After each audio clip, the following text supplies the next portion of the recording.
Hi, welcome to Punchline Talks, the business breakfast briefers. I'm Mark Owen, and each week I invite a panel of business experts to review the morning newspapers, find out what's happened in their own individual business, their own individual business sectors, and finally, what's caught their eye in this week's Punchline. But before I start, I just want to thank our fantastic sponsors, Hazelwood's Accountants and Business Advisors, and we really couldn't do the show without them.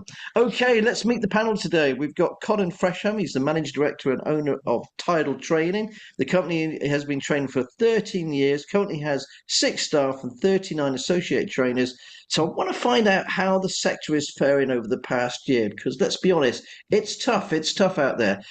We've got Julian, Councillor Julian Tooke. He's the Cabinet Member for Business, Economic Development, Planning, Infrastructure for Gloucestershire County Council. He's also the Lib Dem County Councillor for Pittville and St Paul's. The council has just voted in their preferred option for devolution. This is the biggest news story coming down the tracks, if you ask me. What's his view on that? And they've also finalised their business strategic plan as well. Now, there's no more G First LEP. So how's the Gloucestershire County Council going to communicate that to the wider business community? So we'll ask Julian those tough questions. And then finally, we have Shaun Pegler, partner at Randall Payne Accountants. Shaun manages the accounts services team based at Chargrove House in Shurdington. The company was founded 146 years ago. It currently has 50 staff, and this week they've just achieved their B-Corp certification. So congratulations to them. But what does that really mean? And why is it so important to Randall Payne? Okay, we'll come up to that in a minute. So let's see what's making the headlines.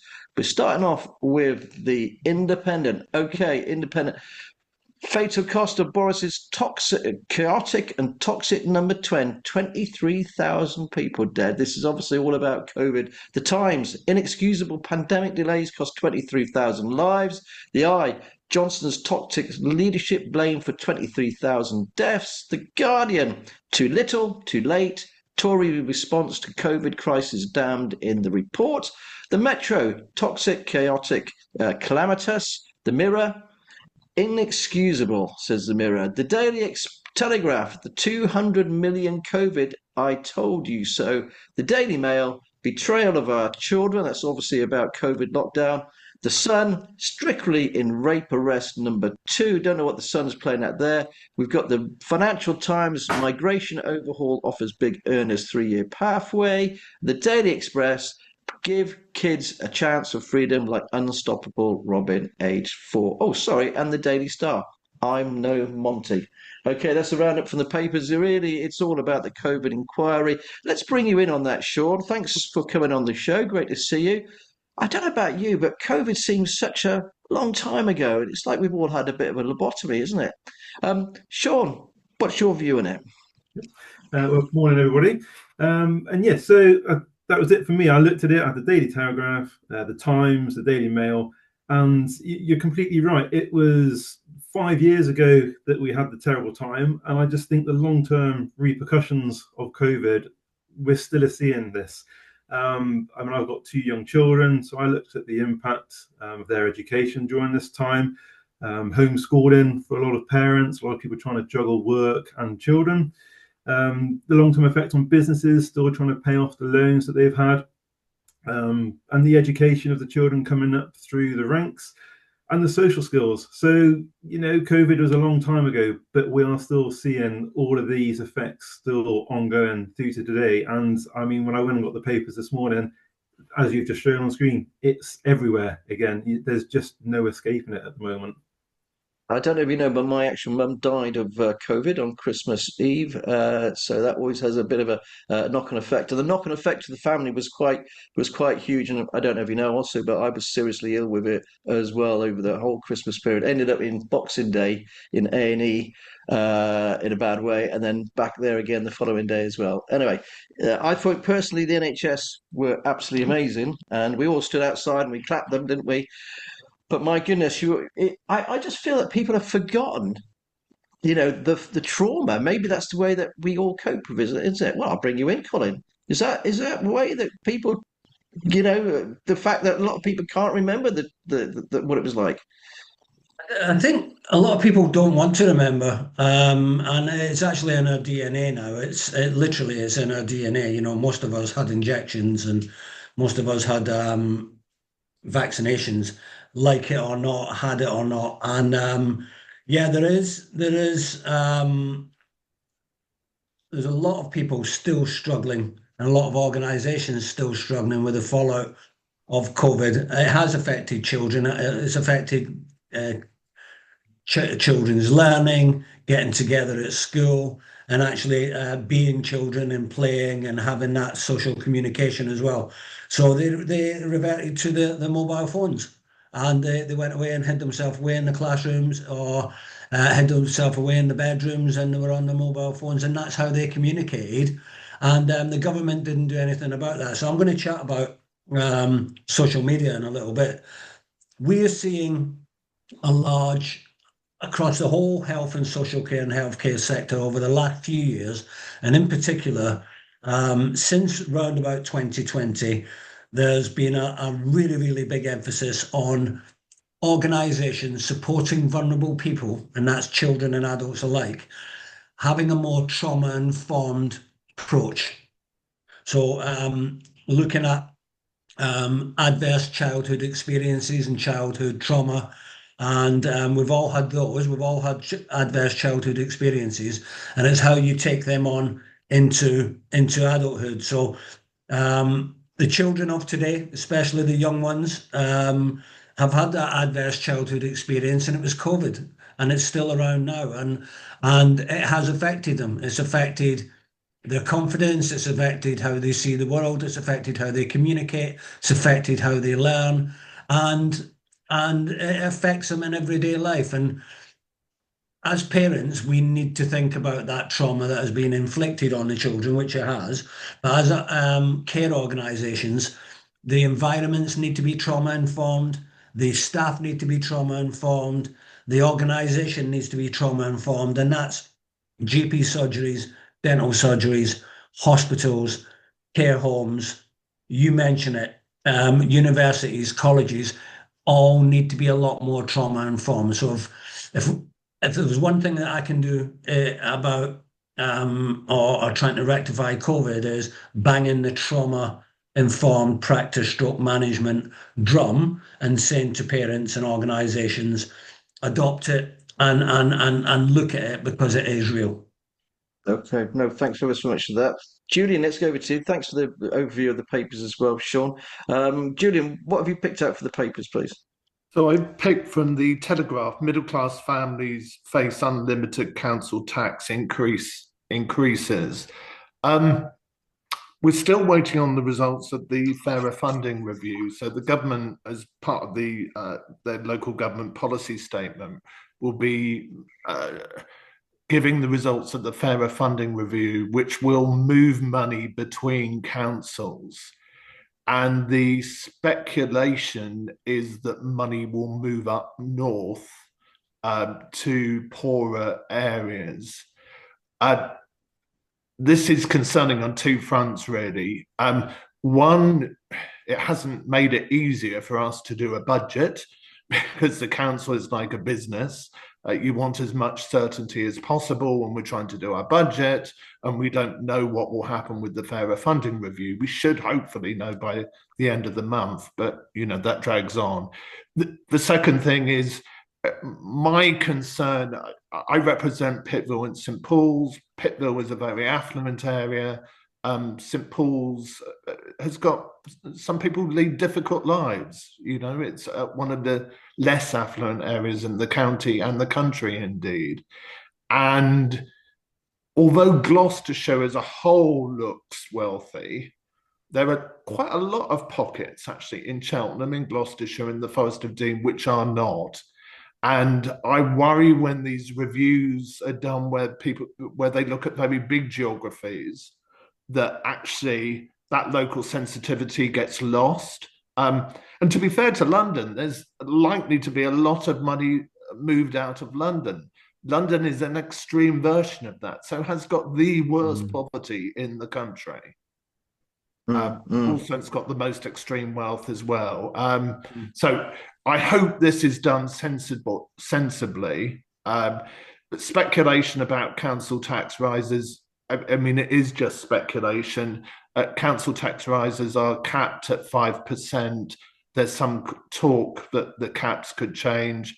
Who knows? What's for sure is actually how councils are funded needs to be looked at seriously, because as Colin will know, adult social care costs and so on are going absolutely through the roof. And that has to be tackled. It's not just fair to leave that burden to the council taxpayer and to councils. We're also seeing SEND costs, so special education needs costs, going through the roof as well. So it does need to be looked at, but I hope this is done right. Okay, no, thanks ever so much for that really good overview as well. Colin, let's finish with you for the newspapers. We keep it a little bit tight, if that's okay. What have you picked out from the papers? I picked out, not from the papers, but certainly from BBC News, Mark, that great news, Australia's banning social media for kids under 16.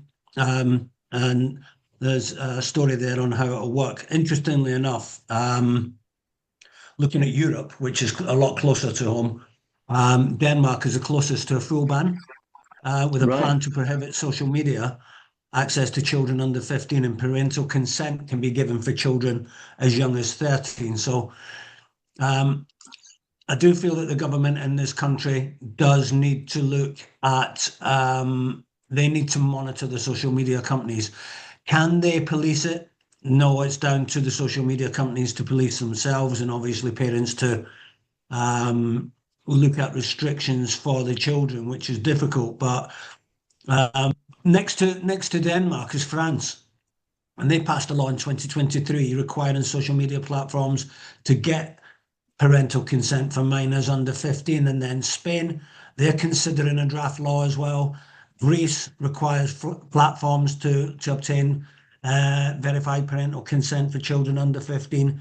And again, this country, we seriously need to look at it. It's a major problem, not just for children, but for adults as well. There's a programme coming out soon, Mark, which I do think all parents should watch. And it was on the BBC News the other day, and it's actually called Wild Cherry.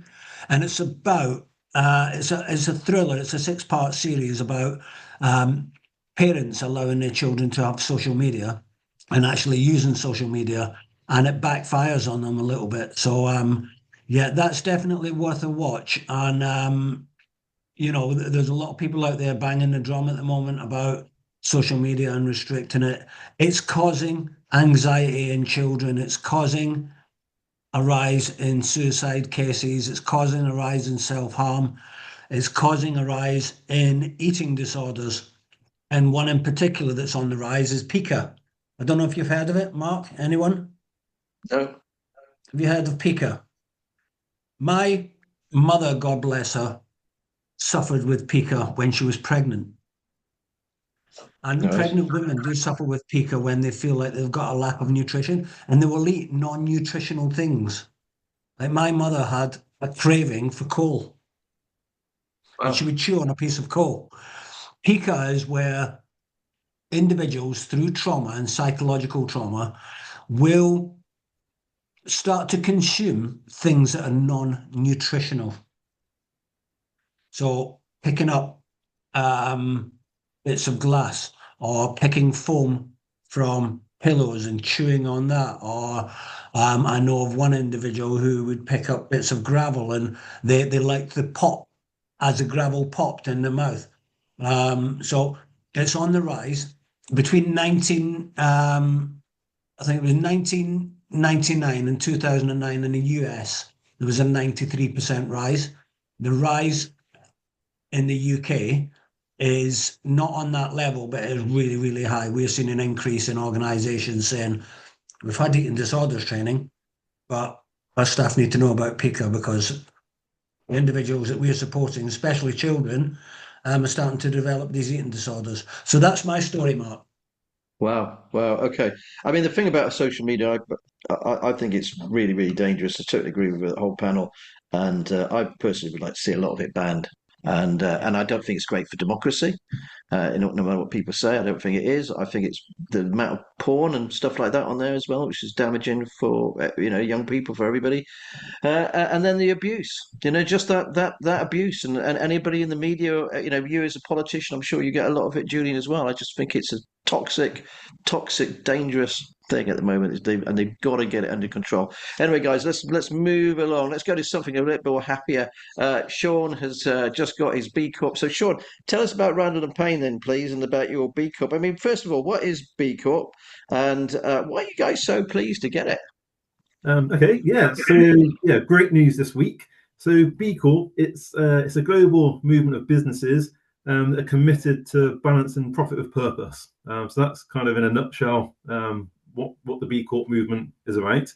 For us, I mean, you probably know that our strapline is "We make your success our priority," and that isn't just for our clients. That's our staff. That's all stakeholders. Everyone associated with Randall and Payne. We want to do the best that we can do for you to make you better. So we've been around 146 years, and I don't want people to just think Randall and Payne, 146 years old, they can do your accounts and tax. We're a very forward-looking, proactive firm of accountants that do more than just accountancy. We do the advisory, all the tax specialism. So for us, we want to stand out. We want to make a difference. We want to help Gloucestershire businesses. We've been helping Gloucestershire businesses for 146 years. We want to attract the best staff. We want to keep those staff happy. And there's 5 pillars. So I mean, I could probably talk about this for much longer than I've got. But the pillars are kind of, you look at your governance and how you're operating. So, I mean, we're obviously under very strict rules as an accountancy firm as to how we should operate. There's a huge piece about workers, and if your staff aren't happy, your clients aren't happy. You've got about the community. So we obviously partner with different charities. I was saying to Colin earlier about the Armed Forces Covenant that we're a member of. You've then got the environment, which again, we're doing various things to try and help with the environment and cutting down our electric usage, our waste, zero to landfill, and then the customer impact. So you've got 5 pillars. You need to work hard on all of those. There's various point scorings to get certified. And we've really found the team have loved this. They've really got behind this. They want to make a difference as well. So it's trying to do our bit for Gloucestershire. So at the moment, there's 78 B-Corps in Gloucestershire. There's about 2,500 B-Corps of headquarters in the UK, about 3,500 operate in the UK. And there's only about 27 accountants in the UK that have done this. And our B-Corp consultant, they're hoping this kind of spreads the word for other professionals to kind of have a look into this. So hopefully that answers your question. But for us, we want to give back to the community. We want to give to the staff. I want to know that when I look back on my time as part of Randall and Payne, that I've helped a lot of people. I've helped staff develop. I've helped clients get to where they want to. By helping the clients, it's helping their staff. And that ripple effect of just what we can do throughout the community, for us, is why we've gone for it. It's been quite a journey, over a year, from start to finish. But yeah, I've loved every minute. And it really makes you learn a lot more about yourself and your business. And by that, I'm hoping I can filter that out into clients that I work with prospects that I work with. And yeah, just let's give back. Okay, no, fantastic. Thanks ever so much for finishing. And congratulations, by the way. I can see how chuffed you all are as well. Okay, let's go over to you, Julian. So, Julian, serious as well, devolution has been kicking around a long time. All these different councils. I don't know if you saw the interview I did with Lisa Spivey the other day. Really good interview, don't mind me saying. I think she's very articulated it very well. If you want to know more about devolution, please watch that interview. But yourself, did you vote for this to be one utility? I can never say it. In the end, one unitary. So in the end, I did vote for one. Yes, I did. The reason why I voted for one was, on balance, I felt we were better together. To use a slogan from the Brexit campaign, I've become very aware through my job of how linked the county is. So economically, for instance, I think the kind of M5 corridor, which links Stroud up to the kind of economic hinterland of Cheltenham, Gloucester, Tewkesbury, is really important, and that connection is really important, as is the connection between those three big centres. That was key to me. Also, listening to the people who actually deliver children's social services and adult social care and so on. Their view very strongly was don't break it up. I think, ironically, that probably what will happen is that we will end up with two. And I think that because we have a Labour government and the Labour MPs are pro it, and I think the mood music is in that direction. And if you were very cynical, and there are some people who say it, they would say all this discussion is kind of possibly window dressing. To be positive about it, though, we have to be prepared for any scenario. And actually, the debate and all the work that has been done on the three different scenarios means that when whatever is chosen, we are as confident as we can be that everything will be ready, that we'll know what to do because we planned around those scenarios. And so I think if we'd have just rushed towards, backing one and so on, there's a real danger that we wouldn't have planned for the various two options. Then we would have had either the two options imposed upon us, and we wouldn't have been ready for it. So I'm philosophical about it. I actually think the discussion and the debate is good because on day one, the fire brigade needs to work. On day one, adult social care needs to work. On day one, children's social services need to work. So this scenario planning has actually been really helpful. And I know that Cheltenham Borough Council, they've obviously gone for the two. So, but my danger, my worry about that, by splitting it in two, you have a sort of east and west. You have the Forest, Gloucester, and Stroud, was sort of the poorer, shall we say, the less affluent areas, and then you have Tewkesbury, Cheltenham, and the Cotswolds would be the other one, which, not being funny, but would be more wealthy. It doesn't make sense to me, but that's my own personal opinion, but we'll see how it goes. I think it's really interesting, guys, is the sheer amount of time and energy and money that has been spent on doing this. That is the thing and the time that officers have been tied up, not being able to do other things while this has been going on. Julian, I think that's all we've got time for your section, if that's okay. But thank you for explaining it so well. Colin, let's go over to you. Let's talk about Tidal Training. How's the business been, mate, since I last seen you? Well, it's good, Mark. Really, really good. Yeah, we busy as ever, and our portfolio of trainers is changing, and we're innovating, and we're bringing new courses to market, so to speak. So it's been busy in different ways. There is an issue with the health and social care sector at the moment, and healthcare at the moment, and there's been an issue since Brexit, to be honest with you. But business is great, absolutely fantastic. Yeah, I can't complain, and long may it continue. Okay, because you deliver first aid training, isn't it? So, and that's right around the country. A lot of people don't realise that you're not just Gloucester or Cheltenham based. No, we're not. Last count, 162 courses, different subject matter. 39 trainers nationally, so Scotland all the way down to the Isle of Wight. Tend to stay away from Norwich, Anglesey, and Truro. There's not a lot of people live down there, and trainers actually don't tend to live in these particular areas. It takes a long time to get them to where they need to be. But yeah, we're national. Cllr's the director of the sister company, Tidal Training Direct, and we train organisations. The largest organisation's got over 60,000 employees. They're up in the northeast. And yeah, we train locally. We've got first aid trainers and paramedics in Scotland as well. We've actually trained emergency services in Dubai and Malta as well. So it's not just the UK now. Wow. Okay. And is there a particular training course that everybody, is going for? Is there yeah, a sort of strong one? Um, they're all strong within their own rights, to be honest with you, Mark. We're really banging the drum at the moment about trauma, the trauma courses. And there's lots of organizations out there providing training in trauma.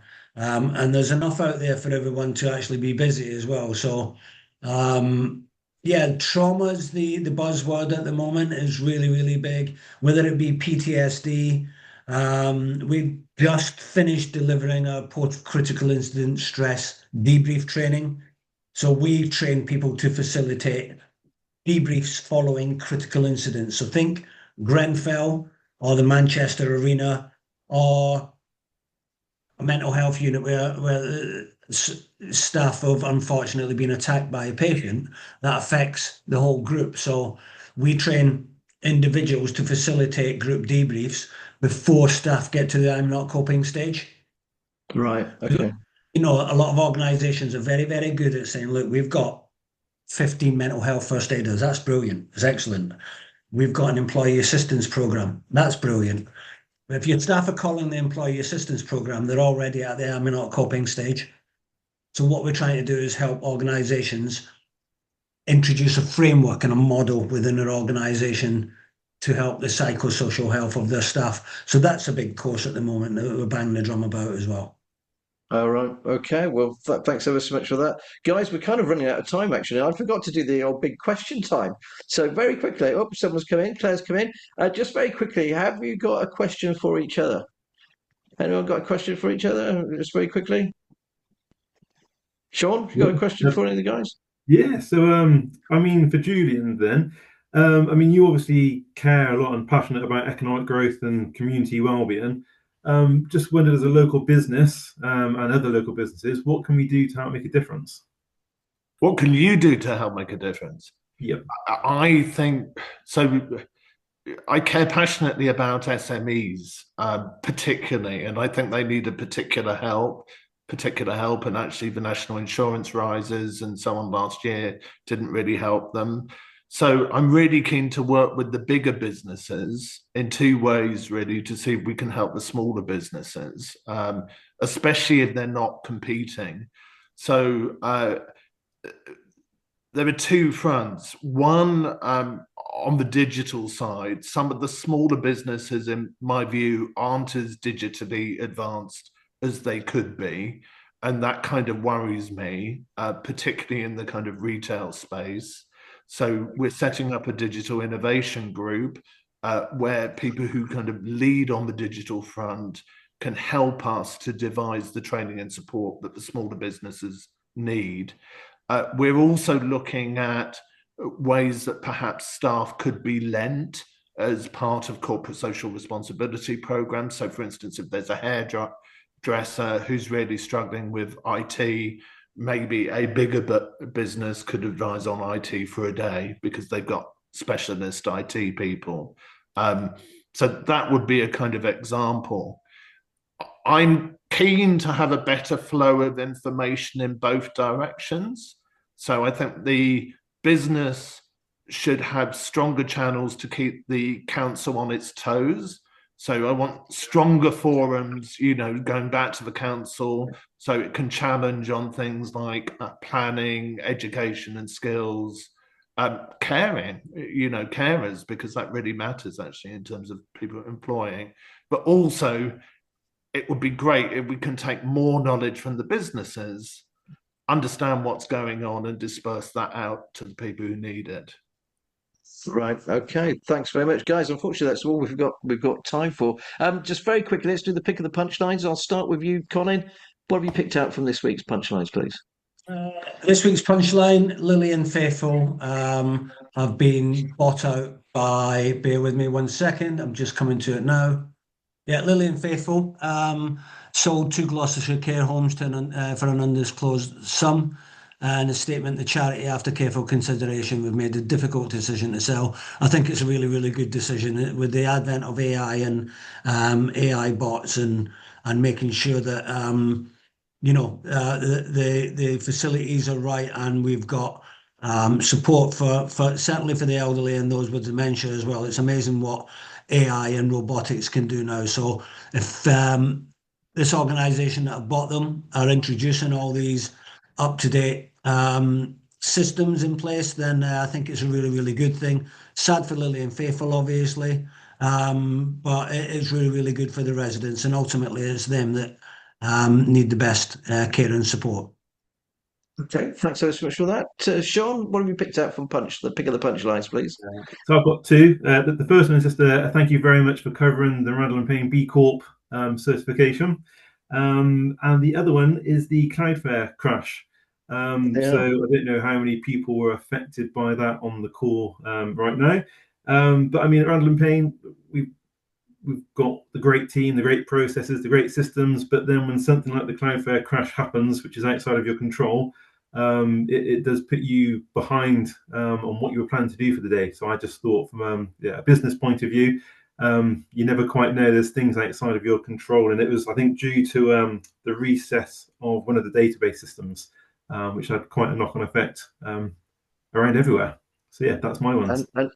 And us included, Shaun. We our website went completely down for 3 hours or whatever. We couldn't do the e-newsletter, and it was manic in the office. Thankfully, I was out on the road, so I didn't have to deal with it. The guys do, and they did a great job.